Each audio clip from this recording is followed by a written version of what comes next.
After many months of work by a team consisting of myself, Commander Metsis, and staff members of Level 11 and the Anti-Xeno Initiative, I'm extremely happy to announce the launch of EDTutorials.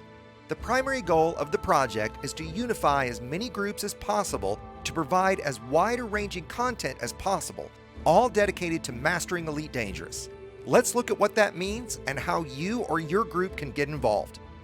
The first change will be the rebranding of this YouTube channel as EDTutorials by Exegius, but don't worry, you'll still be getting the exact same content from yours truly you always have.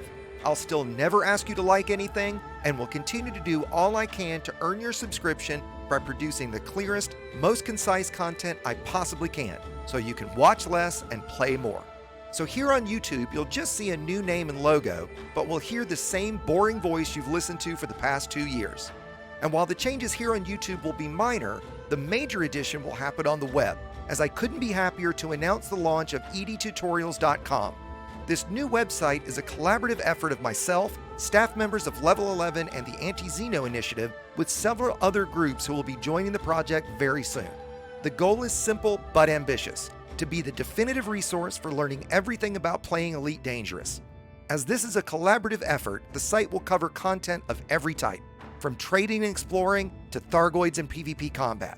The site will include my video tutorials with both written and video guides from a wide variety of creators. If you have deep knowledge on various aspects of the game and would like to share that knowledge with the entire community, EDTutorials.com can offer you a platform to ensure that content isn't locked to a small website or YouTube channel that few may see, meaning you don't have to work to build an audience to get your content seen.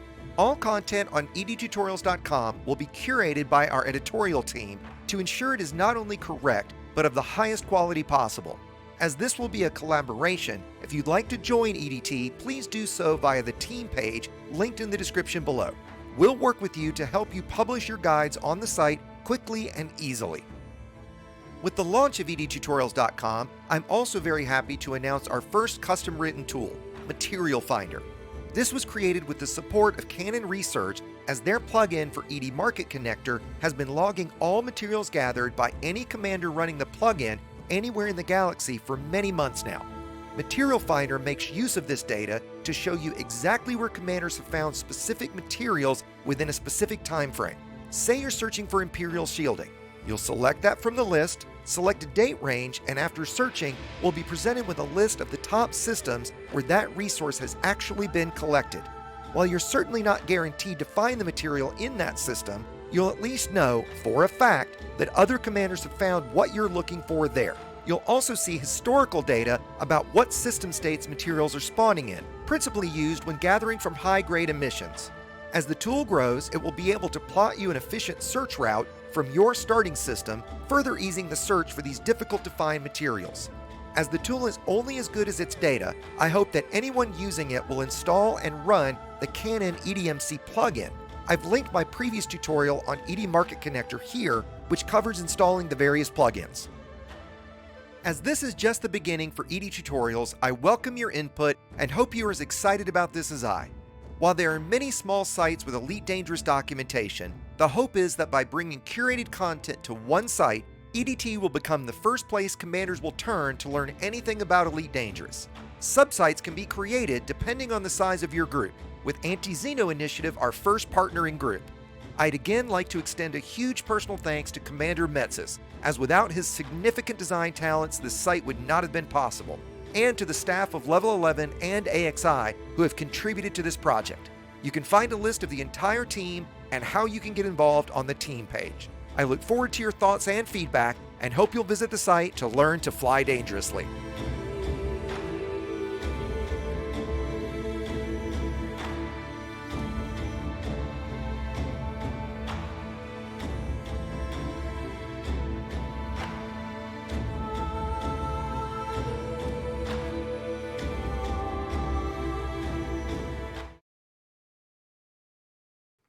Well, good evening, everybody. As you just saw, we've got some pretty big new stuff to talk about tonight. And as we get into that, let me welcome a few guys that are in Discord with me. First and foremost, I'd like to introduce or say a big thank you to Commander Metsis. Say hi, Metsis. Hi, everybody. Metzis is not only been has been a good friend for a long time, but was responsible for helping me get a lot of this started. He did my Exegius logo that I absolutely love. He did the intro that's been on the videos since early on, and has done a massive amount of work, completely pro bono, volunteering to help us all to get this site together. To say that we would not have been able to do this without Metzis is a massive understatement. He's responsible for the new logo, the layout of the new site, part of the engine of what we're using on the site. So I cannot thank you enough, Metzis. It's it's not only you fun to work with, your skill and your talent at this stuff is just second to none. So everybody, Oh, thanks. please join me in thanking Metzis because he absolutely deserves it. So with that, the other folks that we've got in Discord tonight that are going to kind of talk about this, and we'll all kind of share what we think that we want to do with this and what the vision of it is some guys from Level 11 are here, some of the staff members, Apostolakis and Nacho specifically have been very key to all this. Nacho's going to be our editor in chief going forward. So while he's going to talk, actually, Nacho, why don't you talk about what you're going to do? I'll shut up for a minute.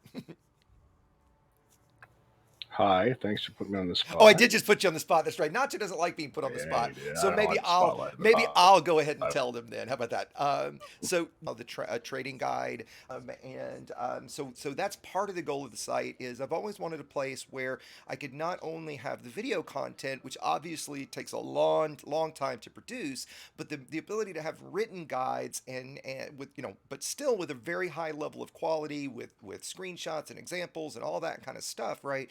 And so this now gives us the ability to have that sort of platform as well, so that it's not always a video. You've got something you can come back to very easily and reference later, that's a lot more powerful than just the description in a YouTube video. It will also have its own comments, although we tried for a while to integrate the YouTube comments because I don't love the idea of content, both written and his plans are to produce content, videos as well. Aposto, what do you want to jump in with something? Kitty. Sorry, I just rescued a feral cat last night, and she just found the bowl of food that was in the room and knocked it over. So forgive me. So, Pasta, why don't you tell us a little bit about what you're going to be doing and what your ideas for the site are? Yeah, just to kind of bounce off what you were just saying, I think it's a great place for everyone to come in and be able to comment, feedback, write guides, participate. I've never really done any YouTube videos, just short ones, but this now is sort of a motivator to put some content out and talk about things that I've done in Elite Dangerous to try and help the community and other players, and also to connect with other players as well. I think it's a great way you share your experience with what's going on. I like to talk about the BGS, big CQC player, so something BGS and CQC related, I think, at first, and then after that, we'll see what comes. But yeah, this is a really nice layout. Again, Metsis did a great job, and I think we have a good team looking in at what kind of content we could do for written walkthroughs, video walkthroughs, and just hey, come together as a community. And thanks to you, Exy, just for facilitating something with using your um, YouTube channel. I know that you're pretty close to 40,000, so hopefully that happens soon, and we can celebrate that. And those 40,000 subscribers can get involved and use this website. Yeah, I'll admit that would be pretty fantastic. I have never once on a stream or anything asked for a sub. This might be the first time I do it because with enough people listening right now, if there's enough people that aren't subbed, I potentially could hit it during the stream because I want to say right now I'm 40 or so away from 40,000. Yeah, I'm 48 away from 40,000. So if you're not subbed, this is the one time I might say, hey, go ahead and sub and let's push it over the edge during the stream. That'd be pretty great. In fact, to tell you what, I've got a code I can give away. If we can push it over 40,000, we'll do a giveaway. As soon as that happens, I've got some stuff planned that I'm going to do for the stream once it actually happens, which would be the next stream, hopefully. But we'll definitely do a little skin giveaway here in just a little bit. Another person I'd like to mention who can't be in voice with us tonight, unfortunately, but he is on chat. Somebody's echoing to me. Aposto, I think that was you, is Mgram. So Mgrams with AXI, they're one of the first, actually the first partner group that we've worked with, and so part of the idea, as I mentioned in the launch video, is that other organizations, whether or not it's a big organization or it's a few guys, if you have a deep knowledge of a certain aspect of the game and you want to write content for that, right, then that's what this site is all about, right? So AXI is again the first partner that we've done. If you go to the site and you see the anti-Xeno heading, not all of the content there because some of my stuff fit in, but the bulk of the content under that section, all the written guides, were all written by them. Mgram's the one that's brought it over and reformatted all that, and those written guides are fantastic. They're the best written guides on the site so far because most of the stuff was just bringing my stuff over as quick as we could to get stuff up. By the way, there's a few videos that haven't fully been brought over, so if you get to a video and it doesn't have any kind of text, it's just the raw video, know that there's about 15 or so that I just couldn't get to in time today. I'll finish those up, but all the AXI ones are phenomenally written. You'll notice that the AXI section of the site is co-branded, so we've got the ability to skin it with a group's logo and their color set, things like that. Again, another huge thank you to Metsis for working that out. And so if you are a big group or you're going to be contributing that level of content, those are the kind of relationships that we want to set up, right? I made this clear to everyone when we started that I don't want this to be a me site. I didn't set up exegius.com. I wanted this to be something that the entire community could contribute to in a collaborative way because, we've all probably seen sites here and there that had some great documentation on them, right? They've covered a few topics, or maybe even kind of on a shallow level, they covered a lot of things or really deep on one thing, but it's so spread apart that you've never been able to get everything in one place. And so my hope has been with the audience that I have now that we can bring everybody together, everything in one place, and make it a single resource for everyone. The next person that I'll introduce as well is Smoke, who's on chat with us here. Smoke's with Galactic Academy, and so we're working to bring on Galactic Academy as potentially one of the next partner groups and bring in their content as well. I've also talked to Smoke. Did you want to say anything real quick before I move on? Yeah, just hi. Like we came in very late in the day with this web page designs, but yeah, it's a fantastic resource, and the Academy is going to support it in terms of providing written content. And I'm one of the content editors on the site, so that's our function in this. Hopefully, moving forward, is to provide written guides for the site that then can help the community learn how to play this game. Yeah, exactly. And so one of the things we've been very specific about is we are not setting up a new Discord for this, right? So the idea is not to create, there's lots of wonderful Discord communities out there. And so we're going to leverage those communities for the kind of real-time communication. You want to engage with commanders to ask questions and stuff. Level 11 will certainly be one of those communities, right? We've always been open to new players. We've always been, we've got a number of different mentors. Galactic Academy is obviously, in that regard, much, much larger than we are. I mean, they're just bigger than we are, period, right? And that's one of their main focuses. So I'm glad to bring somebody like them on, right, to leverage those resources as well. I've also spoken, and I don't see that Lyella is here. I was hoping he might join us. A friend, Commander Lyella from NATO, is on. I spoke with him about this last night. He and their group are very, very interested as well. He gave me the yes this morning that they're going to get on board, so they're going to be bringing some really high quality PvP content, right? So somebody even commented on my Shield Cell Bank video today that, they were kind of confused about things and were, hey, how does all this work? And shields are so, how does damage work and weapons work? And, this is all such a mystery that it seems like only a few people really understand. And while I don't necessarily think that's true, the point he makes is there are, the guys that really do understand all the PvP mechanics, right?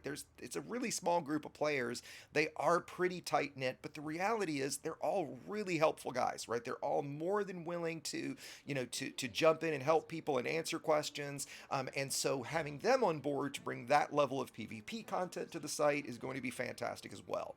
So again, if it's something that you've always thought, hey, I know a lot about this, I know a lot about that, I'd love to contribute, but as I know pretty well from 2 years ago, roughly, starting a channel is a pretty daunting task, right? Getting those first 100 and then the first 1,000, right? And going on from there, sub-wise, is really difficult.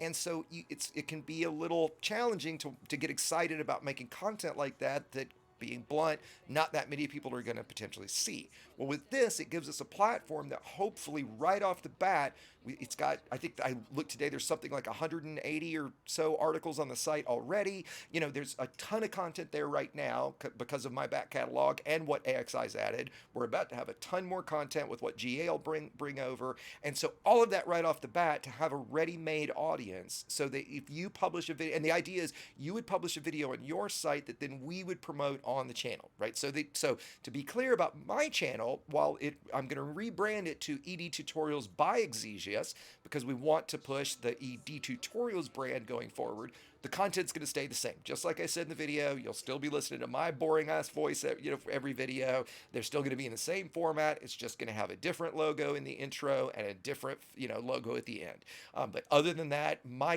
channel and my content will continue to move forward just as it is. This is just going to be an additional resource that's for the community, managed by the community. So if you've got questions, throw them into chat as we go. I'm hoping you guys are going to love this idea. I hope it becomes a really fantastic resource. You can leave comments on the videos, probably the best place right now. You can obviously comment on the actual site. There's social logins in the top right hand corner, so you can log in with Google, with Steam, I think with Twitch or Twitter. I can't remember. I think it was Twitch. So you can log in with those as well, but you don't have to log into browser or anything. The next specific feature I want to show, and let me bring up the site. Actually, I just realized I should have had the damn site up this whole time I was talking. That was lame of me.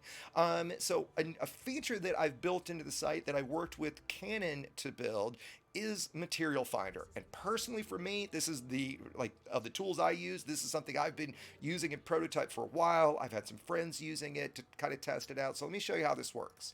So you go to Material Finder, and let's say, and this specifically, it works for any material, but it's really specifically targeted at high-grade material, like high-grade emission materials like grade 5 manufactured materials. So let's say we're looking for imperial shielding, and we want to know what has been discovered in the last 24 hours, and we want the 10 top systems. When we search, we get a result back that in the last 24 hours, commanders have actually collected 123 imperial shielding in Facisi, whatever this system is. So while that doesn't certainly guarantee you will get it there, it at least tells you that you know for a fact that commanders have gathered it there.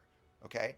The first feature that we added very, very quickly, I just didn't have time to get it done for launch, is a button up here at the top that will let you plot a route. So it'll pop up, you'll put in your starting system, it will then take the 5 top systems for your search and plot you the most efficient route through those 5 systems. The idea being, you come here and say, I'm looking for imperial shielding, tell me where to go look for it. And bam, the game just says, here's the most efficient route to take to go search for this material.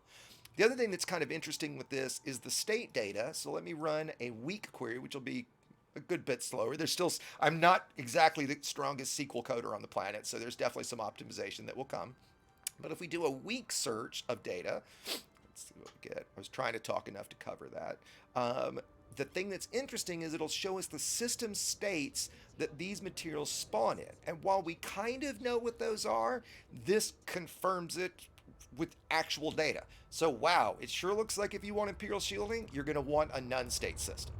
Boom would be next, followed by expansion, and a few people happen to get them in outbreak civil unrest and investment. So again, it gives you a great tool to know where you want to go search. And a minute ago, if you notice, in the last 24 hours, Facisi was the top, but in the last week, it was this. I'm not even going to try to pronounce that. And so really that's why it defaults to 24 hours, because the most relevant data, especially when the tick over, and I might build in something where it tracks when the tick overs happen, because obviously as states change, that's going to be a big deal. If you do, let me just show a simple one for the last hour. And if I include live system state information, it will use EDDBs. Actually, there wasn't much because not many people have grabbed it in the last hour. Let's try the last 6 hours.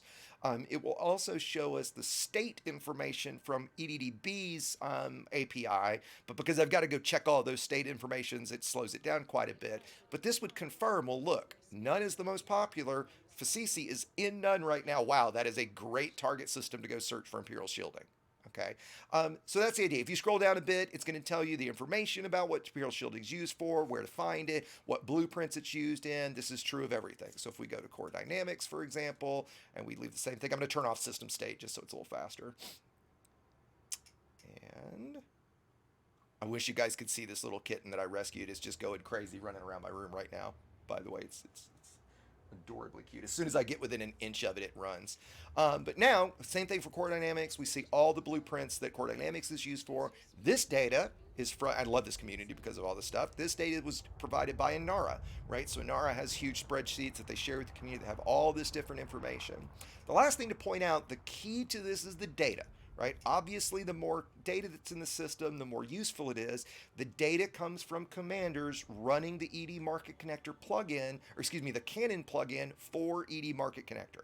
So if you're not running ED Market Connector, if you're not familiar with ED Market Connector, it's a small little app. It's very, very lightweight that plugs into the game and allows the game to then report things back to various organizations, right? So it tracks your market data and stuff and sends that directly to EDDN. Is that what it's called, guys? The Elite Dangerous Data Network. I think that's it. That's how all the market data is collected. Other apps do that as well, and it specifically allows for different plugins, one of which being the Canon plugin. So every time you pick up any material, data raw or manufactured, it's anonymously, and to be clear, it is anonymous, it's anonymously logged with the Canon database. We import and read that database for this data. Last time I asked D. Mahaffey about it, and this was a couple months ago, there were about 1,000 commanders using it. I would love to see that number go to 10,000. The more commanders we get running that, the better this data is going to be, the better it's going to be for everybody else. So if you're not using it, please do, especially if you're going to use the tool. Please give back for a tool like this. The tool's great. Where can we get that tool? It's the video's on screen right now, and you can find it linked on the site. So I've got a quickie video on it. In fact, if somebody, Aposto, maybe can grab the URL, we can paste it into chat. We'll get that in a second for everybody. It's a very, very simple tool. It does a lot of cool other stuff too. Like let's say you've got the tool open, the name of your ship's there. You click on your ship name, it opens it in Coriolis or ED Shipyard with all of your specific outfitting, all of your specific engineering details, everything. So when you're playing with a ship and you're building things and you want to see where your ship is, I can't live without it, to be honest. It's one of those tools that is always running for me.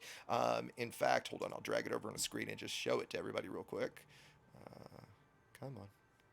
So it is this tiny, tiny little app. Let me minimize this for the minute. This is all it is, right? And so if we have the site open and I go to Market Connector, I go to Market Connector and I click on the name of my ship, bam. Here is my build. Here's all my exact engineering, all of my exact outfitting right from it. I can also do things like click on the system, takes me to EDDB with that system. I can click on the, I click on the station name, right? I've got a few plugins running, like this is the Canon plugin. It does some things about their missions around Thargoids and things like that. You can track how many credits per hour you're making. This is a route plotter that I played with. There's a bunch of different stuff you can do with it. And the last thing I'll pitch about is it also reports all of your information to Inara. So all of your stats, all of your builds, all of your revenue, everything about the game gets reported into Inara, and it's an invaluable tool. Just as a side, if you guys aren't using it, it's definitely something you want to use. Dunkel asked, is it fixed? I have not had any problems with it, so I would think it's fixed. I think I remember the authentication issue you're talking about, and I haven't seen that in a very long time. And Posto, thank you very much for grabbing that, for grabbing the link. And yeah, it's got a pad locator, show you where your pad is. It's got there's probably 20 or so different plugins for it. So really, really great tool. So, if it's, I'm going to try to open up in the Discord. I'm going to open up voice chat here in just a second for some questions. We've got a big crowd again tonight, which is fantastic, but given that, let's try not to talk over each other. If you've got, specific things and you've got the floor, great. But let's, try to not have a cacophony. It actually, last night wasn't as bad as I thought it would be, but, and then here in a second, what we're going to do tonight, because we're going to kind of stay focused on this a little bit, but we do want to talk about mining, the mining and the changes to mining. One of the first articles that Smoke is going to put up, it's written, we just didn't get time to get it actually formatted and put it on the site before tonight, is going to be, talking about the changes to mining. I know Obsidian Ant put out a video on it today. I haven't gotten a chance to watch that yet because when it came out, it's been summarized for me, and I'm going to let Smoke talk about that when we get there. But first, let me open up Discord, and let's see. There we go. That should have done it. No, maybe it did. You guys might have to unmute. Let me just check one more thing. Hold on. Speak. Okay, if you're muted, I think you can unmute yourself. All right, so Maniac, you're echoing horribly. Okay, there we go. That wasn't a great place to start. Let's see. Are we gonna have to? You know what, guys? You're probably gonna have to leave the channel and rejoin real quick because I can't go through and unmute everybody. So if you pop out and pop back in. Hello? Yeah, that's fixing it. Okay, great. So yeah, if you guys have questions, comments in Discord, jump in real quick. I have one. Yeah, what you got?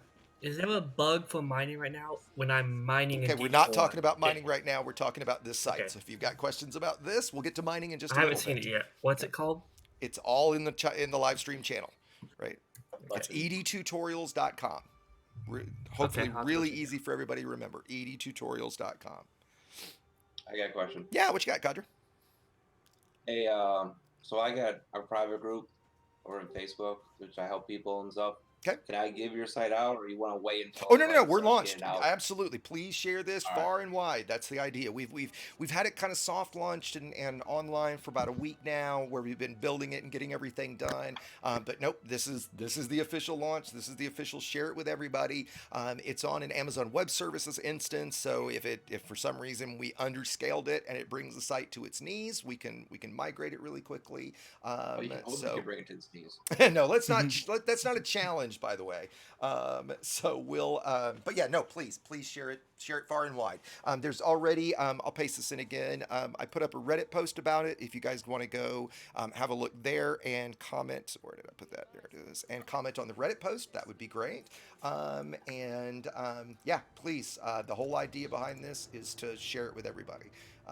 And specifically, like I think somebody had said something about and so you actually, I saw somebody in Twitch mention the ability to copy the system name. Yes, that is already on the list, Huff, if I'm saying your name right. In fact, I spent about 30 minutes, is all I had last night, trying to get that to work with the JavaScript, and I just had to stop. I didn't have time to finish everything. But yeah, that's going to be one of the first features that will come, is that when you get, let me just run a search real quick. When you get a system name, right next to the system name, there will be a big copy button just to put it right in your clipboard. There also will be the same feature when I add the routing tool. I'm hoping that's maybe later this week or this weekend. I do need to sleep at some point, but there will be a button there to do all of that. So yeah, thanks, Huff. That is absolutely already on the list. Well, I'm glad it finally went live. Yeah, it's been, God, Mensis, when did we start talking about this? 6 months ago? The website? Yeah. It's we've been talking about it for longer than that. I think. Yeah, it's been a long time coming. It's been over a year. Has it been? I need to go look and see when I registered the domain. But it's been a long time. And Metsis was working on it for at least a year, I think. It was kind of off and on. It was just kind of providing just like consulting services. Like, okay, if you want to do this, here's kind of what you need to be thinking about. Yep. But yeah, when we started really pulling the trigger on it and just full steam ahead, that was like about a month ago, I think. Yeah, something like that. It happened. It came together pretty fast. Yeah, we've been really hardcore for the past week. The amount of time Metsis has spent on this the last 3 to 5 days has been ridiculous, especially given he has a full-time job as well. And so, yeah, we did get into kind of like overdrive mode about 2 weeks ago. And then here the last few days have been, wake up in the morning, do nothing but this until I go to bed at night kind of thing, right? Which has been fun. I mean, I haven't gotten to work on a site like this in a long time, so it's been nice to do this. And it's been something I've dreamt about for a long time, and so to finally see it come together, and to get some of the excitement that I've gotten from some of the guys that I've spoken to, right? If we can continue that momentum and get people on board posting content to it, right? I really think it's something that could be, very, very useful to everybody. Any other questions or comments on it, Material Finder, or anything else? Otherwise, we can kind of table this for a minute and we can talk about some mining. I have a question. Well, Ed, I just want to say, I think it was like really great with the Sidewinder thing last night. Unfortunately, I had to dip out because my controller broke. No sweat. Yep. And we're going to do that again. Actually, while you brought that up, I'll mention real quick. So tomorrow at 3 o'clock Eastern, 8 o'clock UTC, 8 o'clock game time, we're going to do Sidewinder Slaughter again. I don't want to speak for everybody that was here last night, but it was one of the most fun nights I've had playing the game, or certainly streaming. We had, I don't know, 35 people in the Discord at the most, I think. We had about that many in the It was instance. huge, man. Yeah, and instancing was even pretty great. I mean, there were 3 or 4 times I had to exit game and come back in to get it, to get it going, right? But other than that, it went off much smoother than I worried. To me, it seemed like it was very difficult to do anything unless you like went right out of the port and targeted the first person to kill, because there's so many people there, man. It's like when you leave the port, you are instantly fucking Immediately a dead. target. Yep. Yeah. So if you guys are unfamiliar with that, you haven't done it. I think I still have do I still have the link for that handy? Aposto, if you can happen to grab that. And again, hey, let me just give a shout out real quick to Aposto. I see Iron's here as well. Thanks, Iron. These are the guys that do help me mentoring. Jaffo, I think, is in here. He was earlier. Do I see? I had to scroll down to see, and Jaffo is here. Thanks, guys, for the help. If one of you guys can grab the link for Sidewinder Slaughter and paste it in, that'd be great. It's a little game. It's pretty simple that I put a video out on a few, 5 days ago. So essentially, everybody starts in a bone stock Sidewinder. You go out in PvP outside an Anarchy station. Every time you die, you get to upgrade one module, upgrade or change one module with no Seeker missiles, no power play, no Guardian modules, no engineering, no synthesis, and no landing and restocking. Other than that, you can go straight from E-rated to A-rated when you upgrade. You can do whatever you want. It adds a really cool strategy component that really no other form of PvP in Elite. I mean, obviously there's strategy in how you build your ship and stuff, but not when you're making decisions every time you go in an outfit and come back out, right? So it gives you that path. And also, if you're not the greatest PvP pilot, you're not really a combat pilot, it's exactly the event for you, because let's say you get wrecked quickly 2-3 times in a row. Well, all of a sudden, you've got 2, 3, 4 module upgrades that the other players don't. So it very quickly self-balances itself, and there's not really any winner. To pick a winner, we try to guess like who has the lowest rebuy. Well, some people start late, so that's really hard to do too. So really, you win if you have fun. And I won last night because I had a ton of fun. I thought it was great. So we're going to do that again. That's going to be a weekly event here going forward. I'll stream the first couple weeks at least, and then I'll be recruiting guys inside level 11, and depending on what we have first coverage, the plan is to recruit somebody that's going to be the leader of each of those events, so that if I can't be around for one, somebody else can run it, and that's just going to be an ongoing event. So if you missed the first one, don't worry. There's going to be plenty more of them coming up. To me, it just seemed like there was an ungodly amount of people just camping, ready to blast your ass once you left the stage. Sure. I mean, that's the whole idea, right? So yeah, if there aren't any more comments, I'm trying to watch chat comments as well, guys. I've got that open. I'm watching the site and everything. If you haven't gone to check out the site, please do. In fact, this is going to be the rare time I'm even going to say this. If you're not subbed to the channel, tonight would be a great time to do it. I'm 39 subs away from 40,000. So if there's 39 of you out there listening that aren't subbed right now, it'd be pretty epic to hit that tonight, actually live with everybody. If I do, we're going to do a giveaway for something. So I'll spin that up real quick if that happens. If it doesn't, we'll do a giveaway tomorrow during Sidewinder Slaughter after it's happened, and then I'll have a special stream probably Friday for 40,000. And by the way, let me just say while I'm on the subject, it boggles my mind that there's 40,000 people that actually want to listen to what I have to say. So I could not say thank you enough to all of you guys that you hear this stuff and it sounds so cheesy, but now that I'm on the other side of it, you don't realize how much people really mean it, that without you guys, none of this would be here, right? I wouldn't be doing this. I'd just be playing the game. I'd just be, doing various things, and I wouldn't have been creating any of these resources if I didn't have the welcome that you guys gave me and the support that everybody's given me. So thank you to all of you guys. Thank you to everybody in level 11. This has been far beyond what I ever thought it could be in terms of success. So with that, why don't we switch gears and jump in and talk about some mining? Smoke, Aposto, did you say you had something? Who was that just spoke up? Me. Pilot. Yeah, sorry, Pilot. I saw that you had a question a second ago. Forgive me. It's fine. Do you think the website will eventually incorporate tools such as Spanch? Not necessarily. It certainly will have, and it does have a tools section now that will flesh out, and will have a third-party page, right, that will link to all the different tools. But in terms of integrating the different tools, I kind of doubt that, right, because the different tools are going to have their own needs in terms of their hosting, and people want to keep their sites and their code under their control, and I completely get that. Now that's to Commander Spanch, right, making sure he's cool with that and that kind of thing, right? For the tool creators out there, if anybody hears this or if anybody's talking to somebody like that, I would love that, right? If those were integrated in some way, if there's a way to partner and things like that, but not directly in that sense, right? All right, thank you. Yeah, of course, of course. With that, why don't we switch over, and I'm going to let Smoke, if that's cool, I'm going to let you have the floor, Smoke, to talk about the mining changes, maybe discuss, what your thoughts on it that we talked about, maybe specifically where you feel like Obsidian didn't exactly have it 100% right, and let's potentially go do some of that. All right. Well, first of all, I'm not killing anyone's ears with my mic. Nope. I heard people complaining. All right, just cool. as you started last time, there was it clicked in. It was really bad at first, but you're good. Yep. And also, just quickly, if I do suddenly disappear, it's because I've got a 3-year-old who I'm toilet training, so it might just be a case of I have to run. But okay, so the big thing, of course, is has mining been nerfed?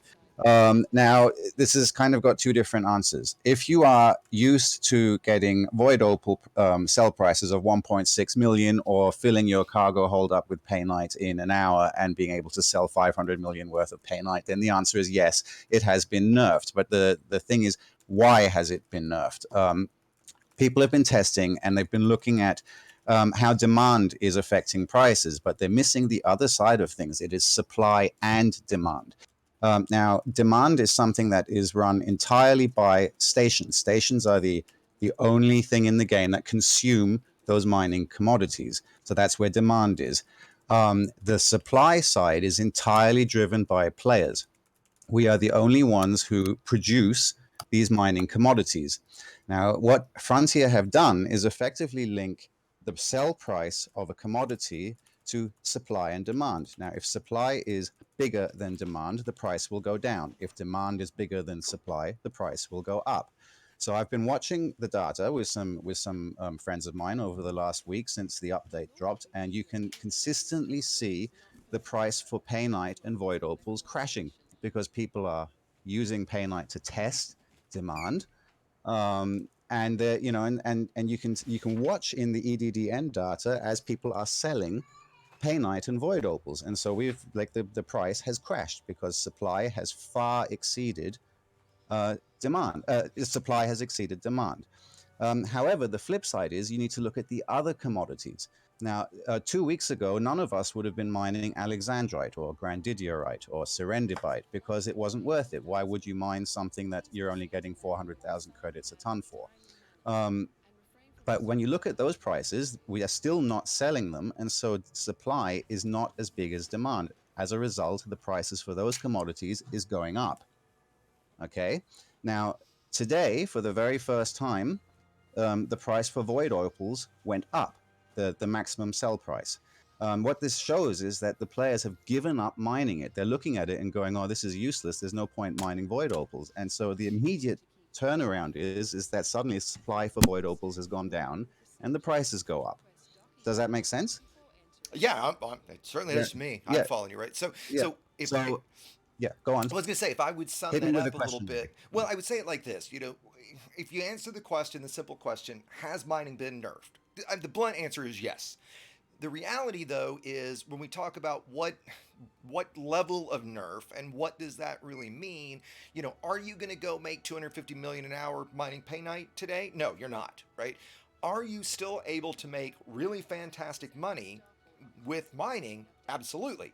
And can you do both laser or deep core mining? Absolutely, right? So we still have the ability to laser mine low temperature diamonds, right? So we still can do big, slow laser mining if that's your bag. Or if you want to go do deep core mining, which we very well may do in a second since I'm in my deep core miner, absolutely we can do that. So just as he said, you're not necessarily going to be going always for void opals or always for a specific thing. You're going to look on a real-time basis for what you're going to be doing at that time, and then you're going to go mine that resource at that time, right? So that's where it's significantly different than it was before, right? Did I kind of say that Yeah, right? Does that yeah. make sense? I would say that there are, there's an aspect to the old way that mining worked that it was kind of an exploit. Like you could go in and go to some very specific locations on the galaxy map or in the bubble, and you could just make an absolute fortune.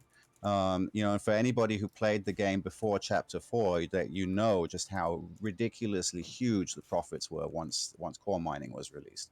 If anything, core mining nerfed credits, if that makes sense. Credits were no longer a grind. It just became super easy to become a billionaire in the space of 24 hours. Whereas this update has kind of balanced that out a bit more. You can no longer make stupid amounts of money, but you can still make big money.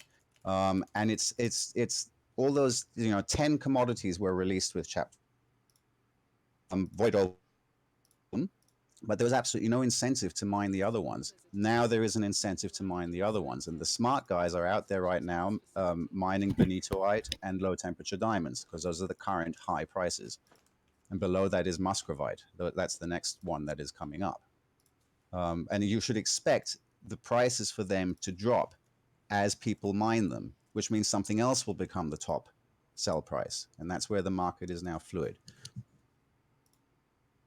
Yeah. So do we need to worry about the law of surprise in this?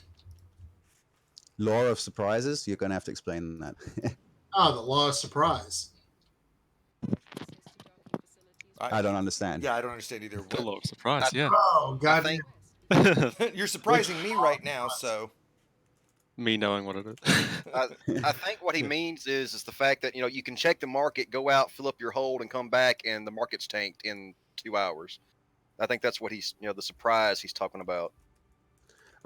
Yes, I mean, okay, this is early days, so we'd have to really look at the data in a lot of detail, and actually maybe you need to have a lot of people selling at the same time. So yes, it could happen that you go and you say, all right, I need to be mining grandidiorite, and you go out, fill up your hold, come back to sell, and the price has crashed.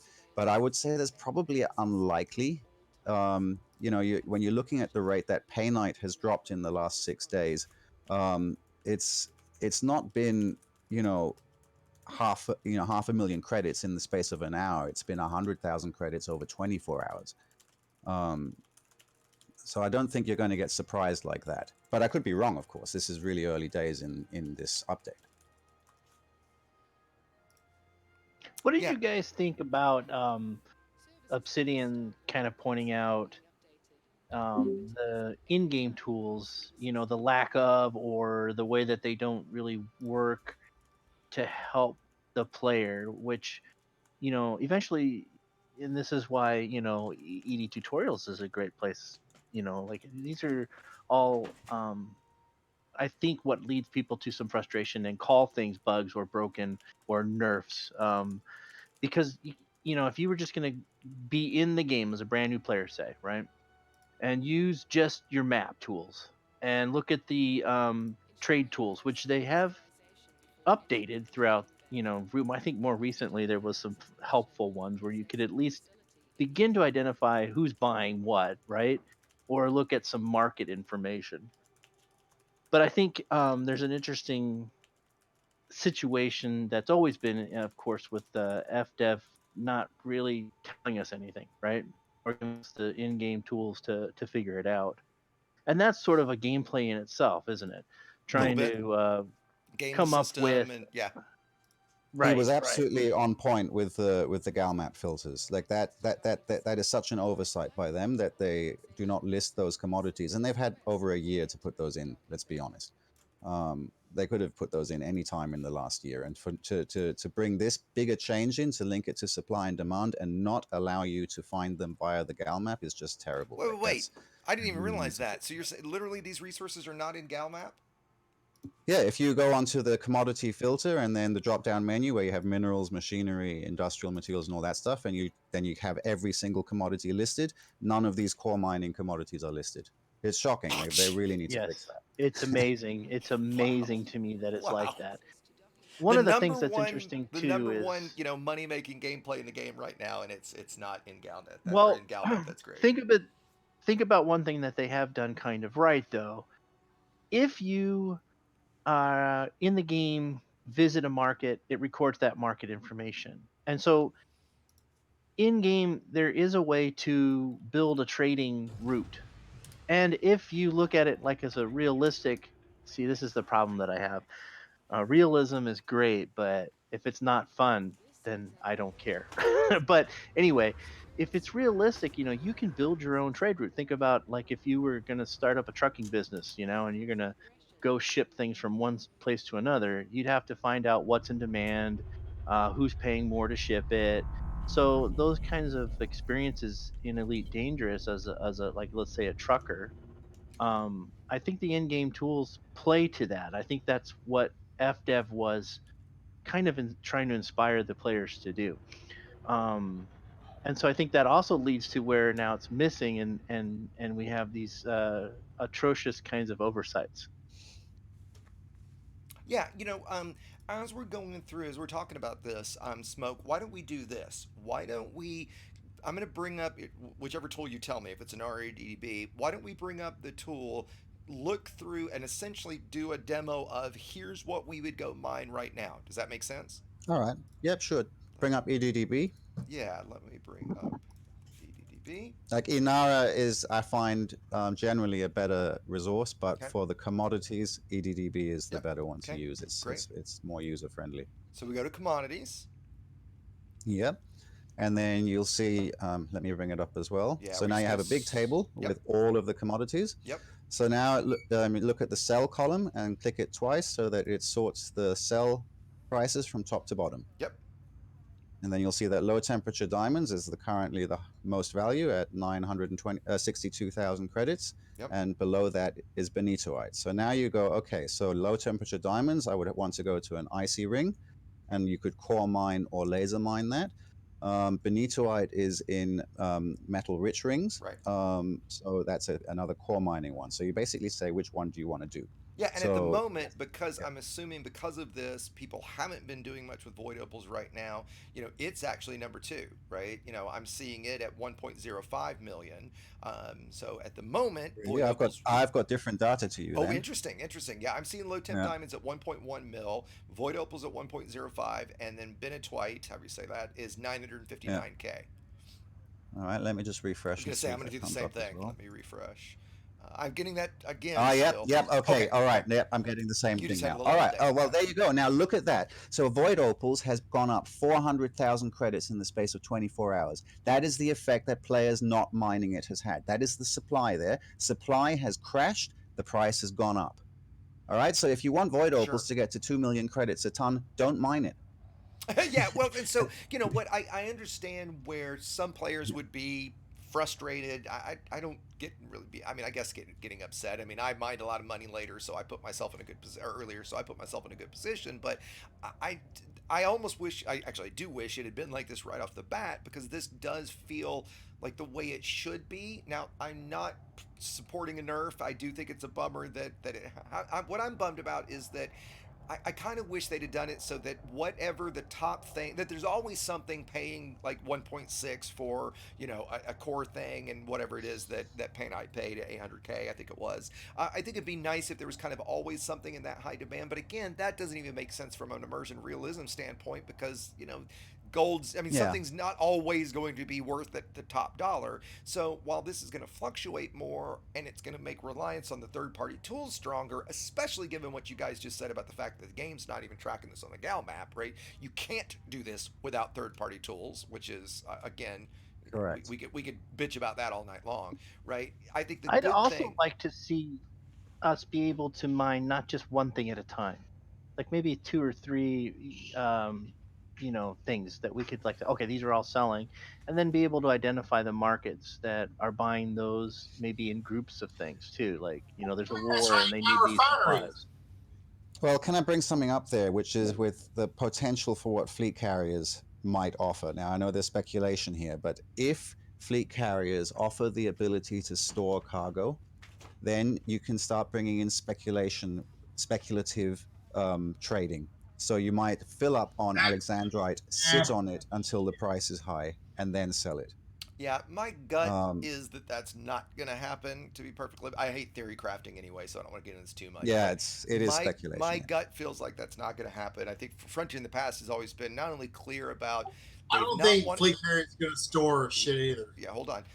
That they've always been clear in the past that they fear that a player-based economy can spawn out of that, right? Where literally I can now hoard things and I can literally sell it to another commander for actual dollars. And while that's kind of unlikely to happen in this scenario, especially given the attitude that they've had toward East India and kind of the trouble East India got into for sharing accounts, because they essentially would do that. They'd keep a cutter somewhere that they just kept full of whatever material, right? So that, if somebody needed it, they would have it on demand, and they've kind of backdoored their own system to that. So I'm curious. I'm curious about that. And Florb just said in YouTube channel, we need a player economy, and I'm torn. I'm fine with a player-based economy between players. What I've always feared, and maybe this is just irrational and this would never really happen, is that player to player, like, selling things, right? Like, I think with cargo, and I mean for like real world dollars, I think for cargo that's probably unlikely to happen. I would never support a player to player economy around like engineering materials or ships or any of that kind of stuff. I would never support that. I think that would be a bad thing. But I'm kind of mixed. I guess I'll throw that out. What do you guys think that are in chat right now?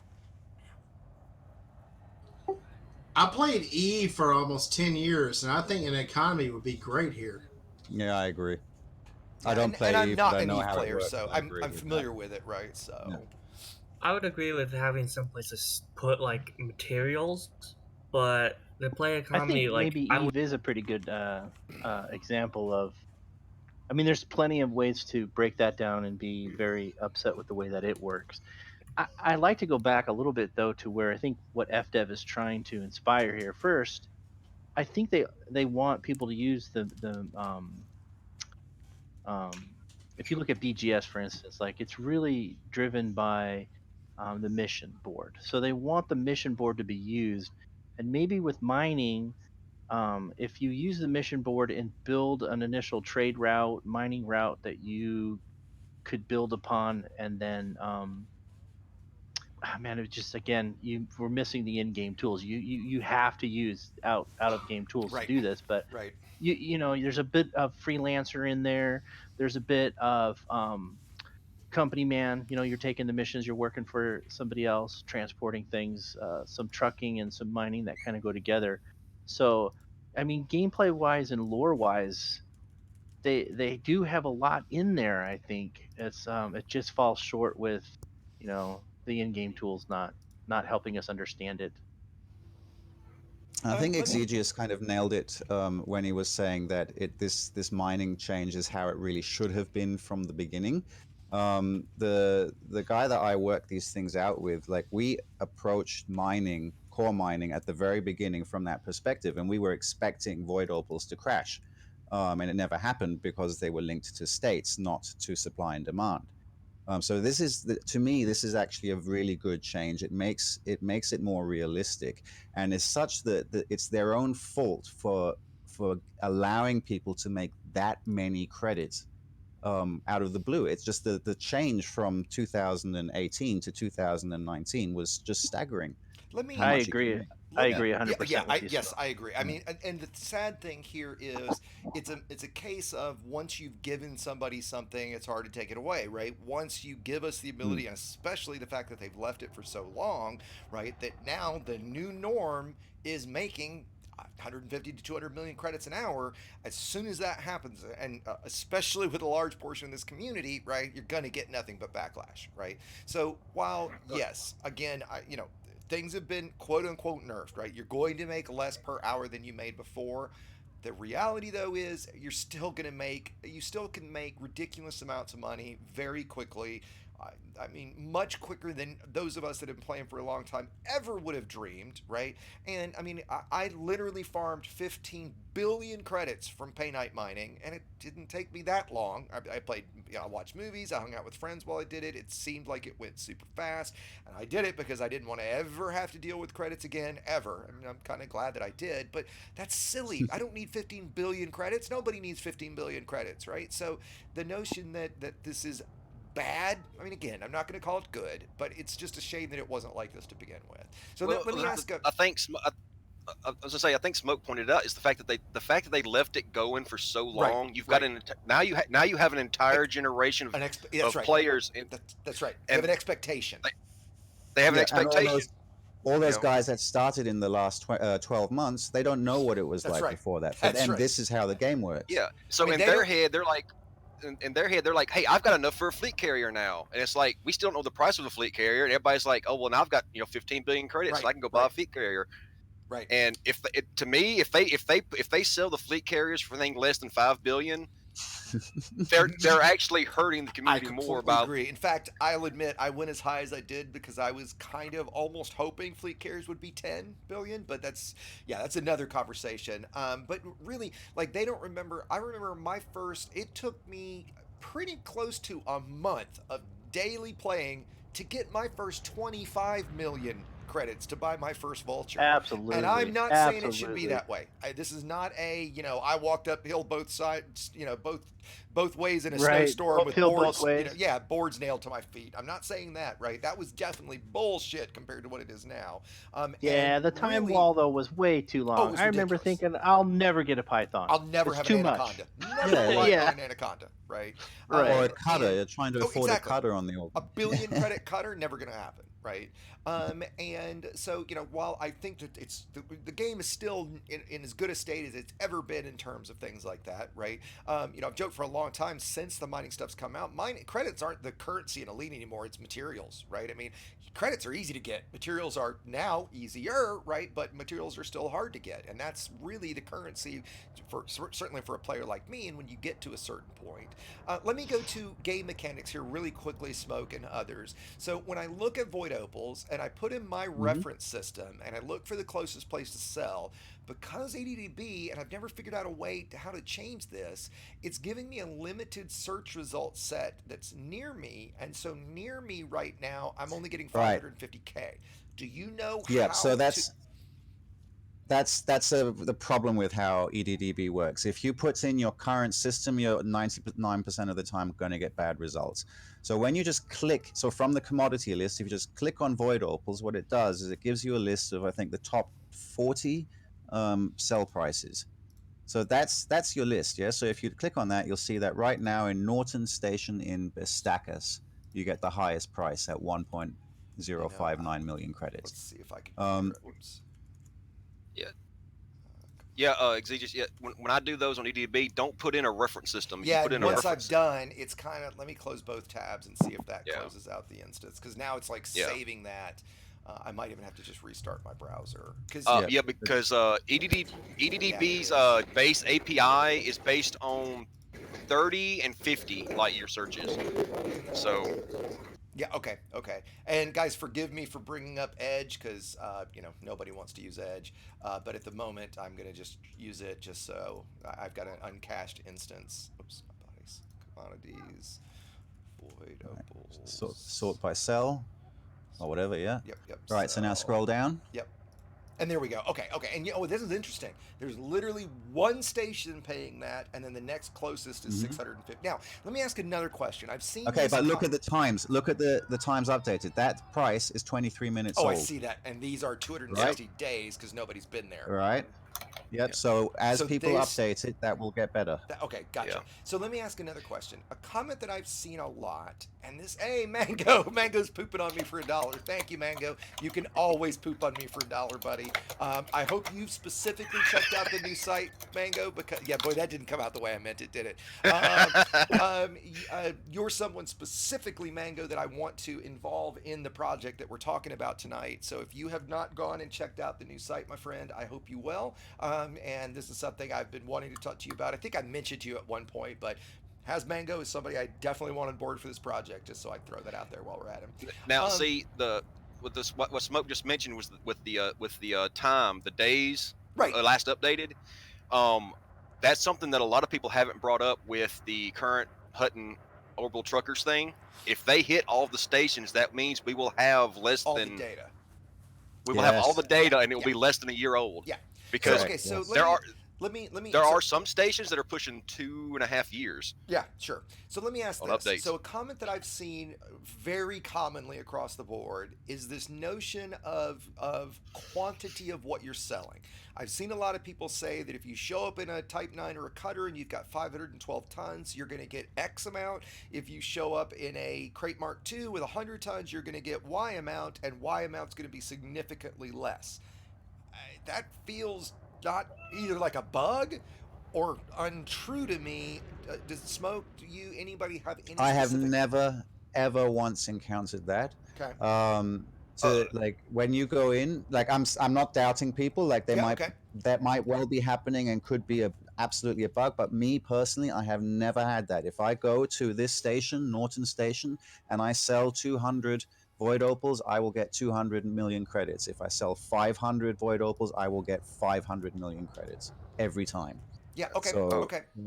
And what we're going to do, guys, while we're talking, hold on just real quick. What we're going to do while we're talking, in fact, just to check this, I'm going to jump back in my DBX since that's a little far away, and I'm just going to jump to a couple of these stations and just look at the market prices and see what's there. I'm assuming that was either Nacho or Metzis. Maybe I just flew over. No, I think it's somebody else.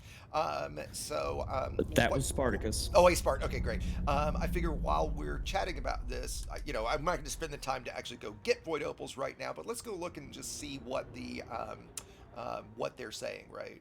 Hey, Aposto, careful. I am the YouTube douche. Absolutely. I changed my Reddit to that a while ago. What Exegius was mentioning, that's something that Down to Earth was covering in his live stream today, and he's going to have to research it because he was finding non-linear slopes to it. So basically, the numbers were coming out goofy. So the reported stuff was that the smaller the ship, the higher the price. Yes, the load, I guess. Okay, I was actually hearing it the other way around. I thought, but I could easily be misremembering. Is this now just specifically? Is this on the prices or the way demand in a station changes? It's the way apparently the demand versus how much you're there to sell. So like you said, if you show up with a T9, I know the answer. I know the answer for this. This is kind of what people are looking at demand only on a station basis. Yeah. Right. It's galaxy wide, and it's galaxy wide supply. You just it's the same as the real world commodity market. Yeah, like if you go out right now and mine coal, there's a global price, or if you're growing wheat, there's a global price. Yeah. So if you all of a sudden come in, you've stored 1 billion tons of wheat, you will have a major effect on the global price. Yeah. But again, let me go back to something real quick, because I've seen at least one person in comment right now saying that he said if you bring less than a full load, the math gets weird, and that now somebody did say the closer you get to demand, the lower the payout will be, and that obviously makes sense. I mean, the prices would be changing, and I guess that's the question: is how quickly and how volatile are the prices? Are they literally minute by minute? But still, I want to clarify because it seems like I'm getting some people in chat and comments are saying this, and maybe you guys are disagreeing, that if I show up in a Crate Mark II with 100 tons and you show up in a T9 with 500 tons at the exact same moment, we should both get the exact same sale price, right? That's how it should work. Yes. Okay. And do we have evidence that it is not working that way? Because that's what I've heard several times, I'll say. That is what people are reporting. Okay. I'm not convinced. Like, to me, I'm thinking that the fact that you're getting skewy maths means that your parameters are not right. You're not, it's either a bug. Well, that's I mean, that's what I'm wondering, right? I mean, that's and honestly, or guys, the community is not getting it. well, yeah, the reason that I haven't covered this yet, It's like Super 63 just said. It's economic percentages. Yeah. Because see, this what from what I've seen, because from what I'm understanding, Smoke, you might be able to correct me on this, but the other commodities have always been tied to supply and demand. Correct. Okay. Because see, back I don't, not everybody's going to remember this, but back when the trade missions were outstanding, the 30, 50 million trade missions. Right. When me and my crew were doing those, we were dropping off so much gold at one time. So even though we were on the same mission and we were dropping it off, we were just daisy chaining in and out of the station. I would drop it off. The gold price would be one thing, and not 5 minutes later, the next pilot would come in, drop off, and the gold would drop. And we were all in T9s and cutters. So the amount didn't change that much, but the price was, like I said, the price was updating minute-wise. I mean, because we have the daily tick, we have the weekly tick for power play, and we also have the board tick every 10 minutes. The board ticks. So I'm thinking that every 10 minutes is when the commodity prices get updated, and that's where I think Down to Earth was finding, because like I said, he was expecting a linear progression from cargo size to price, and I think that when he was getting those board ticks at 10 minutes, he was seeing it. He was seeing that change in the commodity prices, and that's what was throwing his linear graph off. And yeah, because I guess kind of hard to test. The question is, I think the question is this a bug? Are we really seeing this? I've asked Nacho and Metzis. Metzis said he's going to join to head to this. I should have said this a minute ago because it'll take him a bit to get here. But whatever you've got with a long jump range, obviously Metzis, grab it because it's like 275 from Gleese. Both of us. I mean, I know we're not selling, so this is in no way a real test. I just kind of want to see what the station's reporting, given that I want to see if the EDDB data was wrong and the station's going to actually be at the 1 million price point. But I guess the question is, it's so hard to determine this. Is it a bug? And I was going to say a second ago, that's why I haven't really covered this yet, because I really wanted this to shake out. I had heard there was, and I saw that there was a patch today that was absurdly tiny, and I think it said, like, the main fix in it was that Thargoid hearts are still indestructible, and they had some kind of very oddly worded bullshit answer of they're still working on it or trying to figure out what's wrong, which, how do you not know what's wrong with your own damn code? Like, why do you need us to help report this? I mean, it's just... Yeah, the patch implemented a better tracking tool to track the bug. That's what is that all it was? Really? Okay, which is ridiculous. I mean, how do you not know in the code that... Anyway, that's a whole side thing. And I've said, I wish they would, what I wish they would really do is stop with new features and give us a really solid bug fix only patch that they would work on over 6 months so it would fix... Oh, wait a minute. That's what we were supposed to get, right? I mean, that's why, like, this patch has just been absurd to me. Now, here's an interesting thing that I didn't check. I mean, I'm a small class ship anyway, but the station here that we think is going to have the price, I didn't look and notice the pad size, is only a medium pad. I did see that the top station that was selling at $1 million was a large pad. But anyway, again, just as a side bitch, it is just ridiculous that we waited 6 months. We got fleet carriers pulled so they could focus on bug fixes, and the two of the major bugs that we had, Thargoid hearts being indestructible and the ship launch fighters screwing up instances, are still absolute with us, as is the leaving wing bug.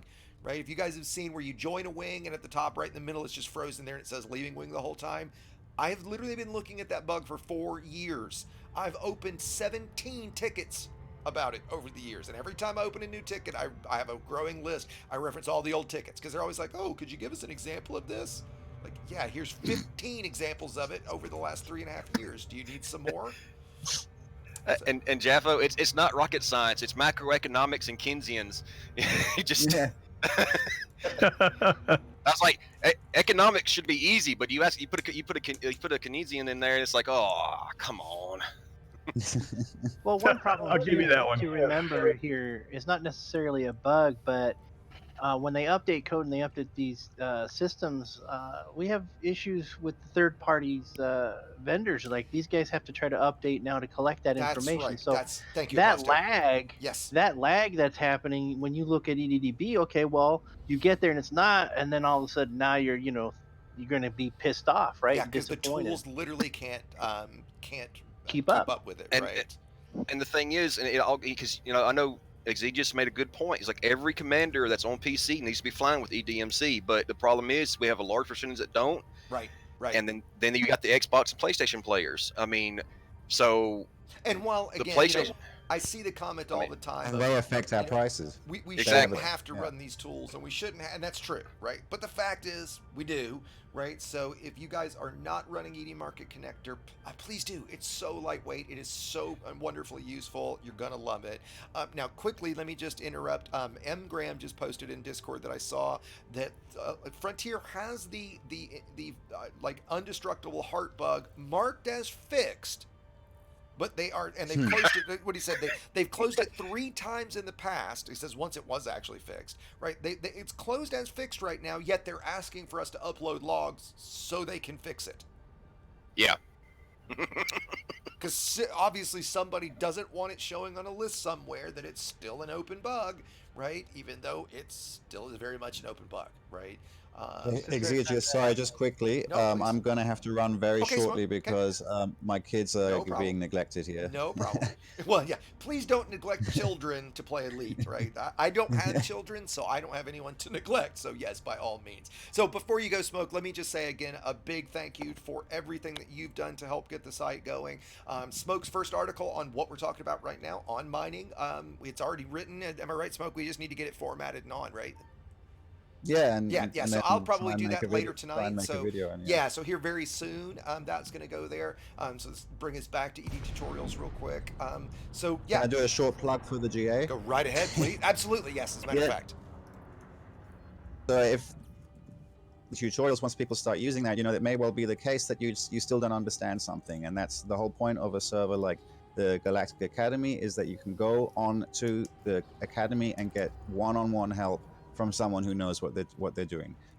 So by all means, if you have any questions about any aspect of the game, go on the Academy, ask a mentor, or ask one of the staff for help, and they will get round and they will help you. And we have a large amount of different game experience in this server, so that's the whole point of it. So yeah, please just use this website. It looks really amazing in terms of a resource for learning the game. But at the end of the day, sometimes you will need help from someone, like a one-on-one teacher, and that's what the GA is for. Yep, absolutely. Okay. And we were hoping to have them, they were going to be in this original launch, and we just didn't get any, we weren't able to get the content together. I mean, we just didn't get it done yet, right? So hopefully bringing those guides over is going to be one of the very first things that will happen here, pretty lickety split. So great. Yep. Smoke I'm just going again. to watch until you get this price, and then I'm going to go. Perfect. Yeah. So let's take a look real quick, and we'll go to commodities. Someone asked, "What's the web address for the Academy?"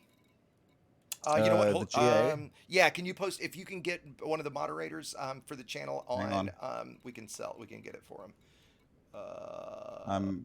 I'm looking. 1 second. Wait, I want to go to. It's not even showing up under cell.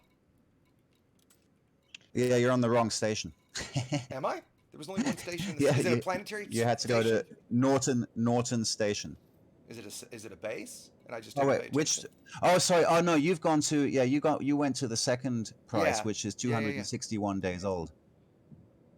And so it doesn't actually have the. Okay, so its data was truly that bad then, which is what we were testing, right? So yeah, we were. I was curious about that, right? So cool. Metsis, if you're on your way here, don't go here. I'm going to give you another system, Metsis, that's actually much closer to where you are. I'll DM it to you right now.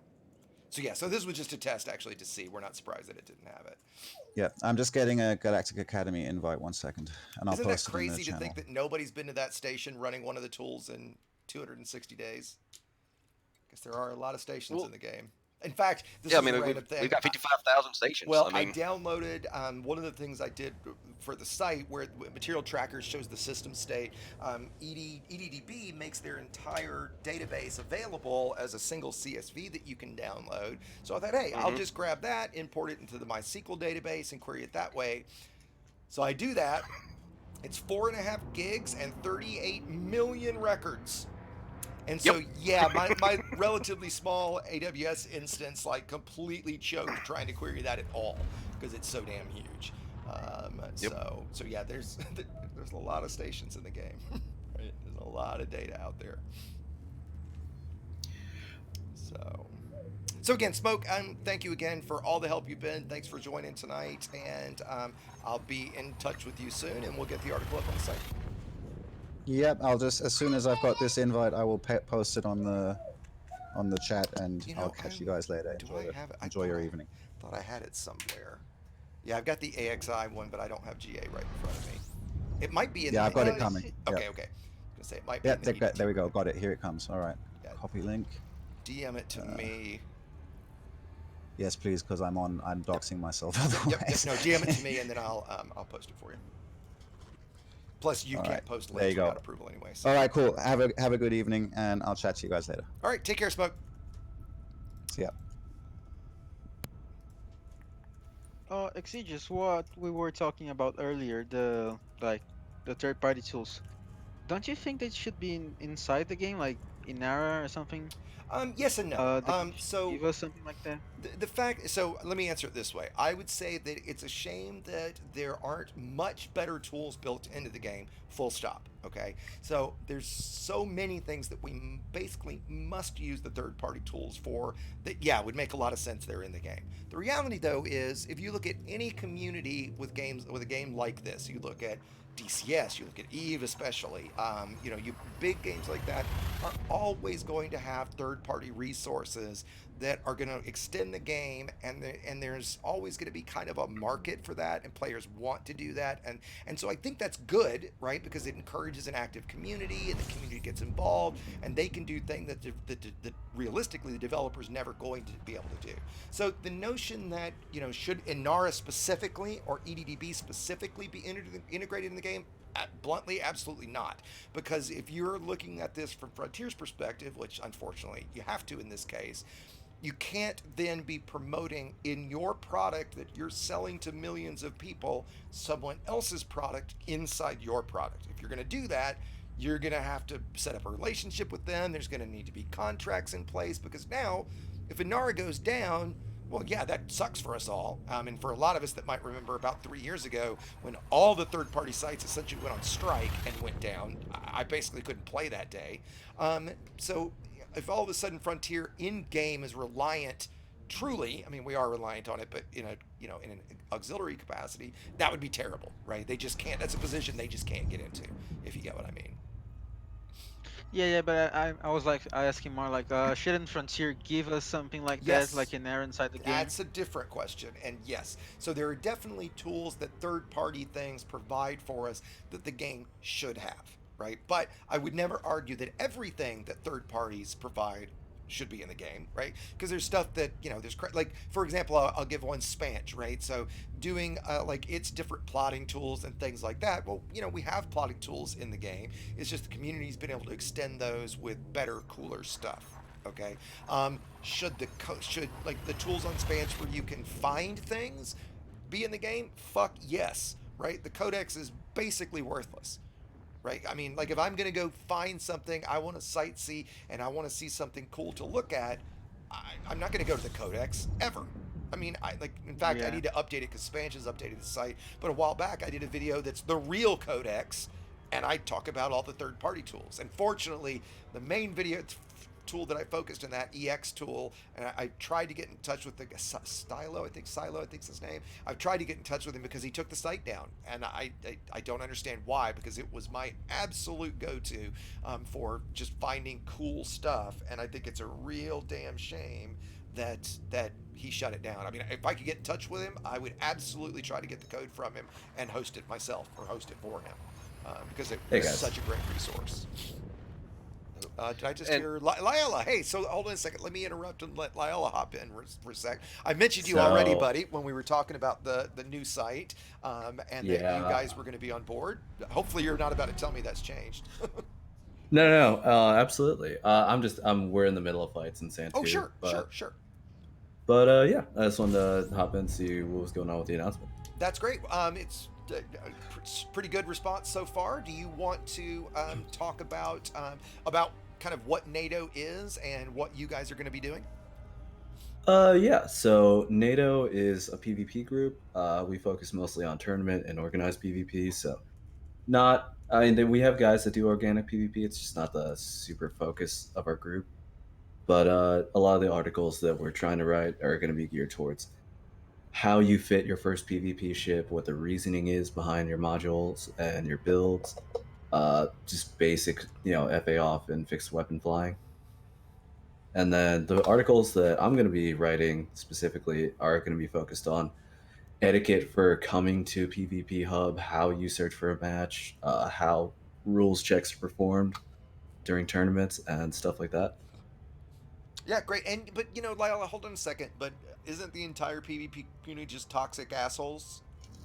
Oh yeah, no, we all actually watch Toxic Avenger 3 times a day. Yeah, there you go. And but no, yeah. Seriously, to dispel that myth, right? Because let me just on that topic real quick. The guys that you come across in open that just grab you and just fucking murder you, yeah, some of those guys do PvP. That's not PvP. That's guys just being bored, being assholes, playing a villain in a video game, right? That's very different than what we're talking about when we talk about and what Lyle's talking about with organized PvP. When it's hey, I want to learn how to do this. I want to schedule a fight. I want to find somebody to fight and have an honorable fight. You're more than likely going to go to the death, but it's somebody that you're going to get to work with and you're going to enjoy it, and it's a blast. It's definitely a high skill ceiling. It's more a high game ceiling, right? And in fact, have you guys done unengineered tournaments? We were talking about a little bit about that last night. Right? We have done unengineered tournaments in ECCE Discord. We do have an unengineered fight that is hosted every Thursday called Arena 51. Okay. It's easier if you speak French. I'm gonna be honest. Okay. But it's unengineered eagles in not stock loadouts, but predetermined loadouts, and as well, like on ECCE, where we now have the Sidewinder Slaughter, which can be considered unengineered PvP. Sure, it's a very different form of it, but it is definitely unengineered and it's definitely PvP, right? But I mean, the skills that you learn in unengineered are definitely gonna they're gonna have direct correlation to fighting in an engineered ship. Yeah, absolutely. In some ways, I would almost argue things like pip management specifically is going to be so much more critical in an unengineered ship. Absolutely. Because you've got such a weak distro, and I think especially a lot of new commanders, if you're new to engineering, the difference that an engineered distributor makes in flying your ship in general, especially in combat, it could not be understated. In fact, every time we've done Sidewinder Slaughter, that is absolutely the first thing I upgrade, because the distributor is such a key module. And back in the days of the 2 booster buy weaves and the FAS being at the top of the meta, we used to say, you lose the distro, you lose the fight. Sure. And I did mention last night, just as a little very quick tip for folks, if you don't, and this is more for exploration ship, I had to do it last night because I kind of fucked up during my build and didn't have enough power, but if you turn your distributor off, so for example right now, where the hell is my distributor? There it is. And I literally turn it off, well, you'll notice my pips, quote unquote, went away. Whatever they were set to when I turned it off, and I was at 240, it stays at that 240. So you can, especially in an exploration ship, just if you're really low in power, you want to go for a really lightweight distro or really low power build, that kind of stuff, you can just turn off your distributor, and you're still going to get those same settings. You just can't actually adjust it, right? So that's the difference it's going to make. Just a quick side, right? So a question for you, Lyle. Do you, let's say, not to get too deep into this yet, because in fact I would love to have you guys on for and we can change the time if it doesn't work, but for Friends on Friday to talk about PvP. I think that'd be a great thing to do once you guys are fully integrated into EDT and have got some guides up. If I'm a new player and I want to get started, I haven't yet gone to engineering, or let's say even I've got access to the engineers, but I'm not sure what to do. Where does that player go right now? So right now, like the unfortunate answer is that your best bet would be to go to PvP Hub and then just ask around for beginner builds. Okay. There's a lot of debate on what the first build you should be making is, but I usually advocate for a 5 booster hybrid. Just okay, something big, tanky, and dumb. That's what so I you fly. Can make all That's the exactly mistakes. what I fly. Yep. Yeah. If you can get me But- the link for that Discord, Lyella, while we're chatting here, I'll pop that in stream for everybody. If you can grab that. Yeah. Yeah. Let me grab. You know, and I think Ford made a point that, and this is the unfortunate truth about PvP is, especially when you're new to it, you are not going to, when there's engineered PvP, you are not going to win with an unengineered ship. It's just not going to happen, right? And the even with a fully engineered ship, right, you're probably not going to win at first because of the skill ceiling being so high. But really, engineering is required. Now that said, you can build a hell of a ship with the first 5 engineers, right? With Todd, Felicity, Elvira, Dweller, and Celine Jean, because you've got distros, you've got only grade 3 thrusters, but you do have grade 3 thrusters, you've got railguns, multi-cannons, you've got shields to grade 3, you don't have boosters except to grade 1, so that's a little rough, but you've got full hull, right? So you can, especially for non-PvP, you can build a great ship with those 5 engineers. And look, you know, in a game where we measure gameplay generally in hundreds, if not thousands of hours, I've heard of people having all the engineers unlocked in a PvP build done in like 50 hours of gameplay, something like that. So you know, if you bang through it, you might know a YouTube channel, and now you might know a website that has all of the engineering videos cataloged, right? So literally every single engineering unlock. Let's see real quick. So I sent you 4 links over Discord. The first 2 are the ECC and PvP Hub Discord. Great. The third one is a build for I don't have engineers unlocked, or maybe I don't have all of them unlocked. I just want to get into an FDL and get a feel for how it flies and all that jazz.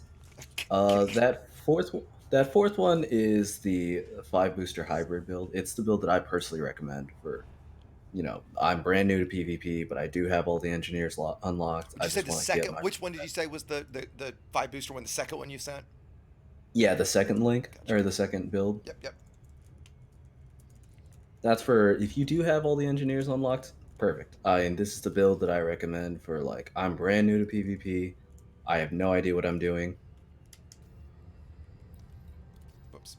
Hold on. It's just got a crap ton of hull, a crap ton of shields, a lot of damage. It doesn't have as much utility as a traditional PvP build, but is that it's a non-bank build too, right?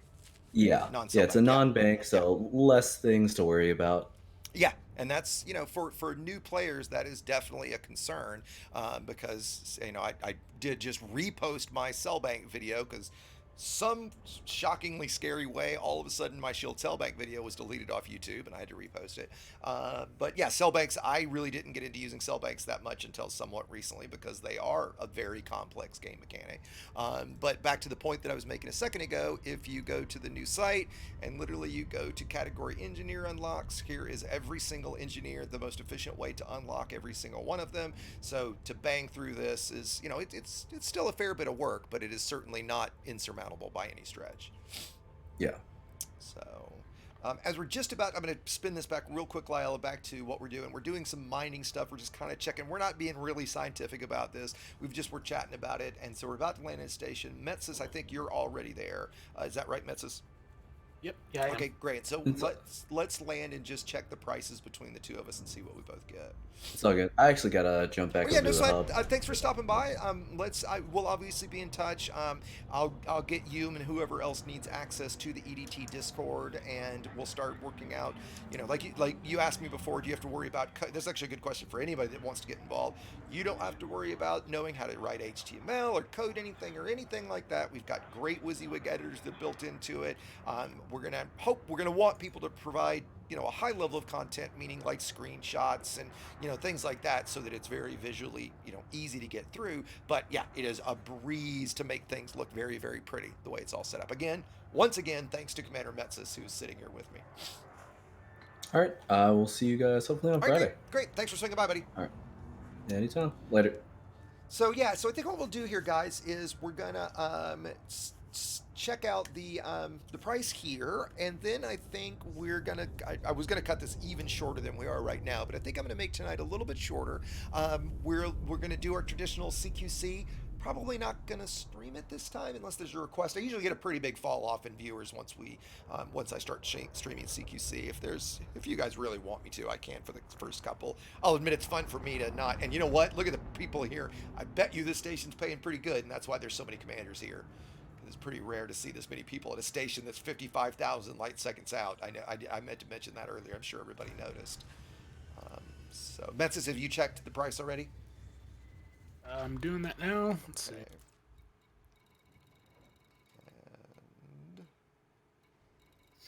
minerals. There we go. And there it is. Okay, so void opals have already dropped to 562,000 in that amount of time since we looked it up. Let's look real quick and see what EDDB is saying they're selling for right now here, and let's see if this is a case of. And look at that, it did update in the time that we've come here, right? So it's good that the tool. Wait, well, hold on, wait a minute. I'm on buy, not sell. Thought I just had it blank a second ago. Am I missing something? Well, let me just put where we are. Where the hell are we? Best Acus.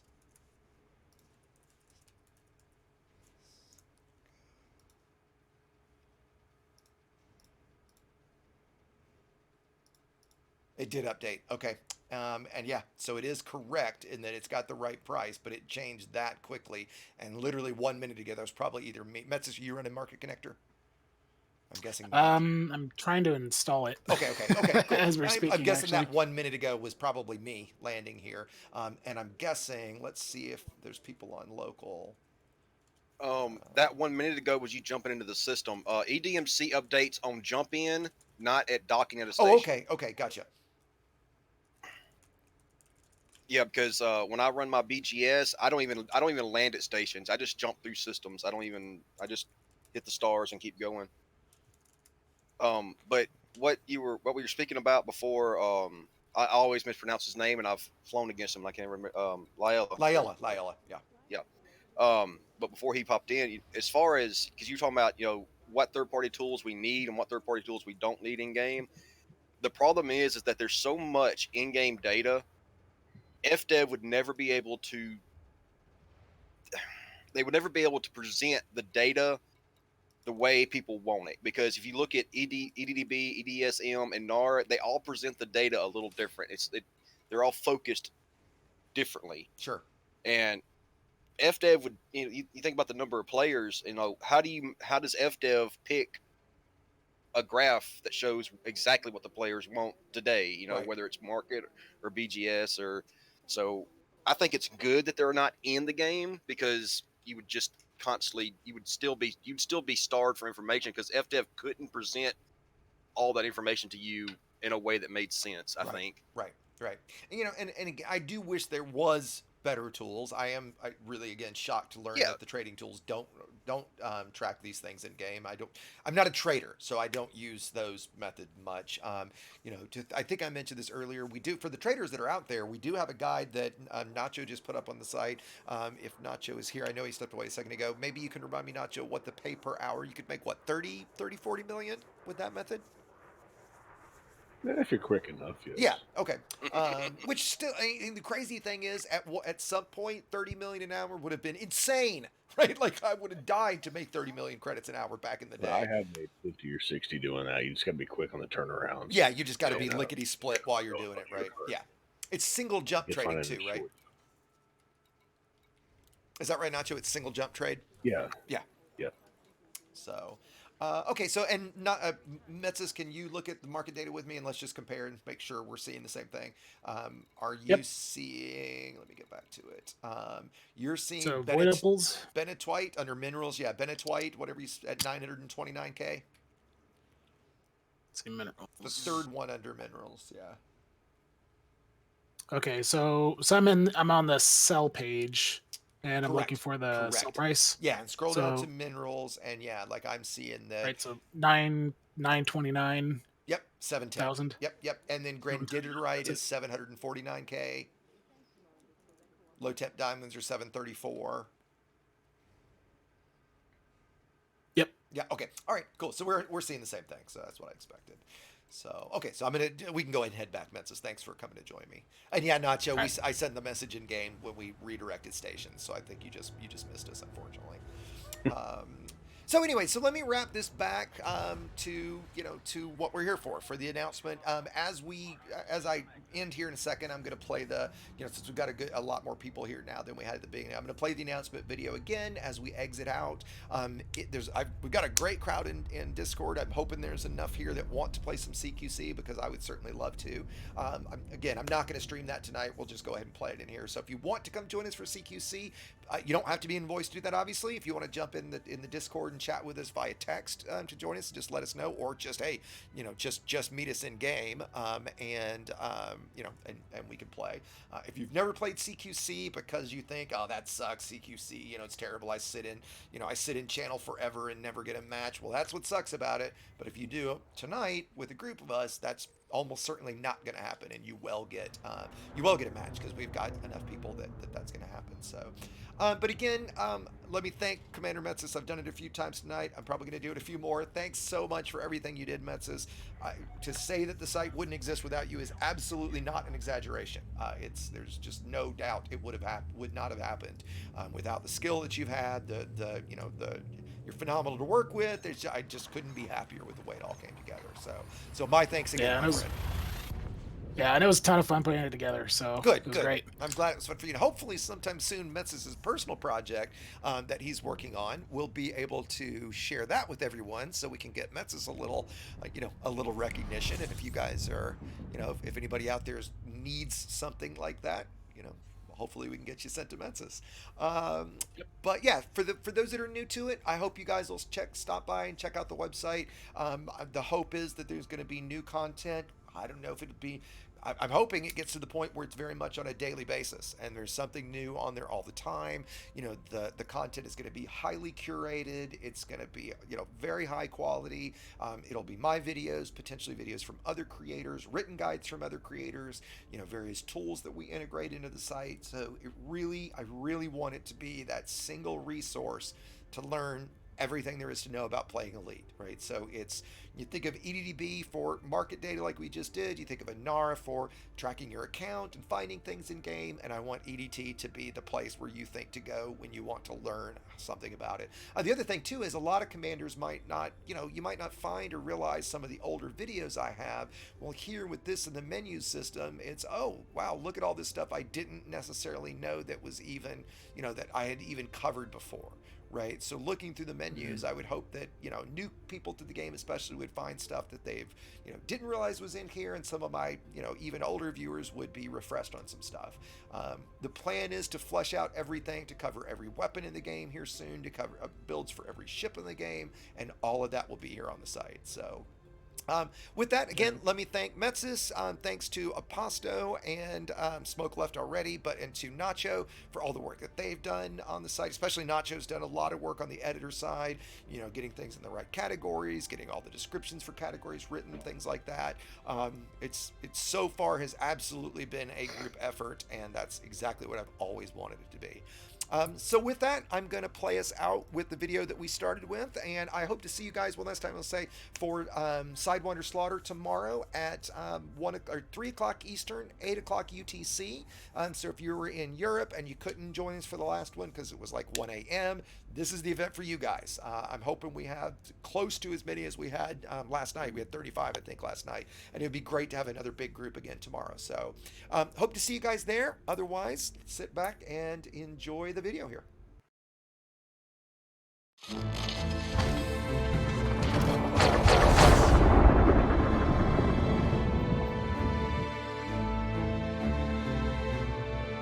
After many months of work by a team consisting of myself, Commander Metsis, and staff members of Level 11 and the Anti-Xeno Initiative, I'm extremely happy to announce the launch of EDTutorials. The primary goal of the project is to unify as many groups as possible to provide as wide-ranging content as possible, all dedicated to mastering Elite Dangerous. Let's look at what that means and how you or your group can get involved.